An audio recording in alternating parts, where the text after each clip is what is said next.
In 2020, I saw this beautiful anime called Somari and the Forest Spirit.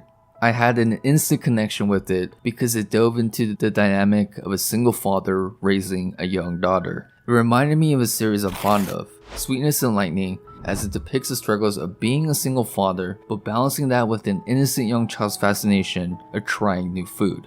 With all that being said, it absolutely broke my heart finding out the creator of this wholesome series, Yaku Kureshi sensei, publicly sharing on Twitter that she had to end Somari due to roadblocks to the manga industry and she was currently unemployed. It even got bad to the point where she was asking fans directly for donations.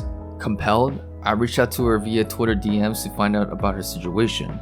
I wanted the Western audience to fully understand her situation and find out different ways to directly help her. Sensei has graciously answered all my questions, so now I will tell her story. Firstly, I wanted to figure out, how did Somari get axed? Around the time when Somari and the Forest Spirit entered hiatus, production was underway for the anime. And I was feeling pressured by the editing department and my surroundings to increase my pace of work. This was honestly strange because typically with online magazines, like the one Somari and the Forest Spirit was serialized in, mangakas usually get a more lax deadline when their series gets an anime adaptation. That was not the case with Yaku Sensei. When the anime started production, I was suddenly told, "Don't you dare miss a deadline. Release as many tankobon volumes as you can by the time the anime airs." Well, the issue with this crazy demand was how intricate and detailed her manga settings and backgrounds were. To prevent the quality of her manga dropping and keeping up with deadlines, Sensei needed 5 assistants to help her. And to make matters worse, Yaku Sensei was using a manga software called Comic Studio, which was getting sunset, and the industry was shifting towards the successor program, Clip Studio, which was the only tool new assistants can use. So essentially, not only was she going up against crazy deadlines, but she also couldn't find any new assistants that knew Comic Studio. Thus, things spun out of control and she couldn't meet any deadlines. The final nail in the coffin was delivered by her supervising editor. He looked kind at first glance, but he turned out to be a really strict and demanding person. Maybe my inability to meet my deadlines really infuriated him. Or maybe I was giving the impression that I was letting the success of getting an anime get to my head and slacking off. One day her editor erupted on her. How can you not keep your deadlines? It's absolutely unthinkable for a respectable adult. I did my best to sit through all the harsh rebuke that followed, but eventually reached the end of my tether. I broke down crying and admitted that it had gotten so bad that it actually pained me to draw manga. So my editor said, "Alright, take a long break." And the series went on hiatus. I do also want to state that Sensei was dealing with growing health problems around this time. At the start of the serialization of Somari and the Forest Spirit, Yaku Sensei started to develop abdominal pain, but this eventually developed into irritable bowel syndrome. She was also incorrectly diagnosed with depression and ended up taking antidepressant medication for a while. It wasn't until she switched medical providers 3 times that she was correctly diagnosed with bipolar disorder. So 2 years into her break, Sensei gets a call out of the blue from her editor to check in with her. He asked me how I was doing, and I told him that I was diagnosed with bipolar disorder and was still struggling with it. I got an evasive reply and was told that the publisher couldn't handle Somari and the Forest Spirit anymore, and that my serialization was cancelled. I was given no room for negotiation. At that response, Sensei was completely shocked. Because up to this point, she devoted so much to this publisher and put up with so much. I dedicated pretty much all my 20s to Somari and the publisher who handled it. At times, they made unreasonable demands and disparaged me, but I told myself that I'm a newcomer, so this is a learning experience, and a true manga artist properly devotes themselves to their editor and publisher, and I actually believed it. Sadly, Sensei was also exploited in many ways just because she was a newcomer. She explained that there's a lot of "that's just how things have always been" practices in the manga industry. This list includes but not limited to: number 1, Shikishi illustrations sent to bookstores never get returned to artists. Number 2, Manga artists don't get paid for side stories or other secondary works. Number 3. Manga artists don't get paid for illustrations on the cover and back cover of Tonkyobon volumes even if it takes 5 whole days to complete. In Yaku Sensei's case, things were even worse because there was a situation where her editor didn't even tell her about a wrap-up anime party for Samani. She wanted to properly thank all the seiyus that partook in that project, but couldn't. Or the time where she couldn't even get a complimentary sample of the Samani Nendroid. I understand how expensive these little suckers are, but the publisher couldn't even arrange to give Homegirl a sample? But the story that kind of broke me was this story.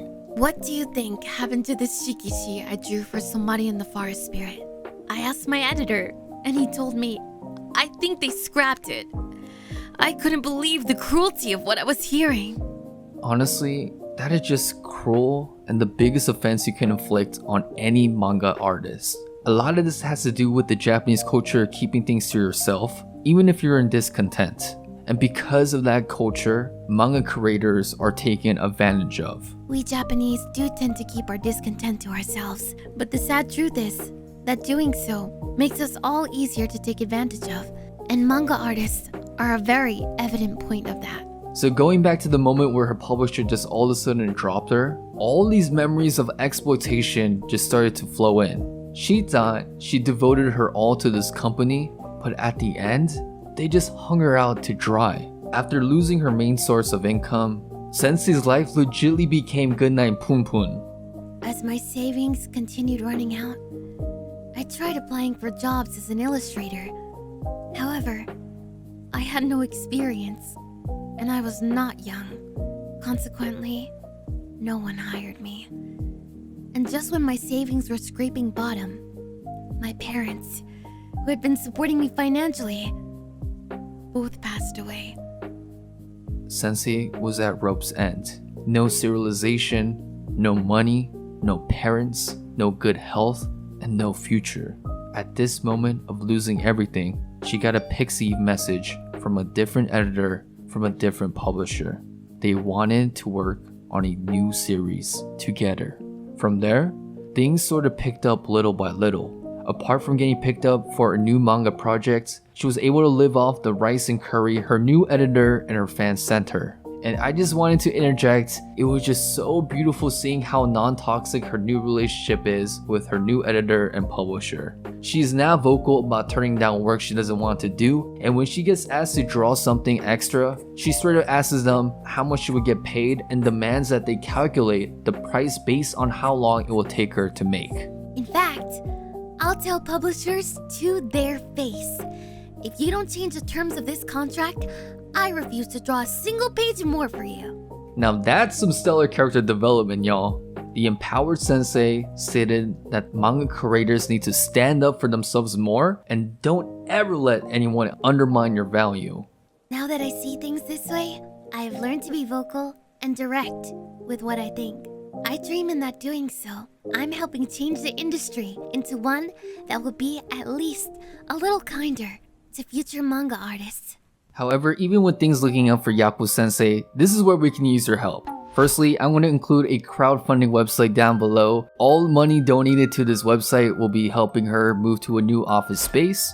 You can also pick up digital copies of her Samadhi volumes. You got websites like Bootwalker JP, they got some on Amazon, and you know there's always crazy summer deals happening, so be on the lookout for that. And lastly, she just dropped her new manga series, A Curious Tale of Food and Beings from Another Realm. And just a caveat, it's only in Japanese, but if you purely want to support her, definitely pick up these copies as well. And this is really exciting. If you donate in any of these 3 methods, you'll be instantly entered into a drawing of possibly winning an actual Shikishi drawing from Sensei herself. Just take a screenshot of your donation or your purchase, send it directly to my Twitter DMs or my email at yemantones97@gmail.com. And this shit ain't no black and white, y'all. It's colored, my G. Let's all work together to get Sensei in a better place in life.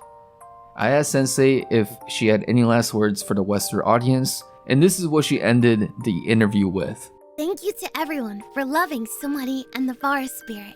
Before, I was just a lonely soul with no confidence, who felt like every day was torture. Now, Thanks to all of my fans, I can stand tall even when times are hard.